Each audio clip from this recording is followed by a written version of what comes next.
ఇన్ని సంవత్సరాలు మంచోని లెక్కనే ఉన్నా, కానీ ఒక్కరు కూడా నేను మంచోని లెక్క ఉన్నందుకు కనీసం రెస్పెక్ట్ ఇయ్యలే. అదే మంచోడు అని కడుపు మండి ఇప్పుడు చెడ్డోన్ లెక్క మారుతున్నా. ఈ సంవత్సరంలో ఒక మంచోడు చెడ్డోన్ లెక్క మారితే ఎట్లుంటుంది అనేది చూపిస్తా.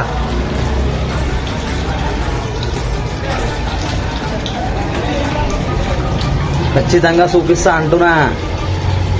చూడురి, ఒక మంచోడు చెడ్డోన్ లెక్క మారితే ఎట్లుంటది అనేది. నేను చెడ్డోన్ లెక్క ఎందుకు మారినా తెలుసా? నా చుట్టుపక్కల ఉన్న వాళ్ళు అందరూ చెడ్డోళ్ళు లేరు, నేను ఒక్కరిని మంచోనికి ఎందుకు ఉండాలా? నేను మంచోని లెక్క ఉంటే ఈ సొసైటీ నాకేమన్నా మంచోడు అని అవార్డు ఇచ్చిందా? ఇయ్యలే, చిన్న చూపు చూసింది.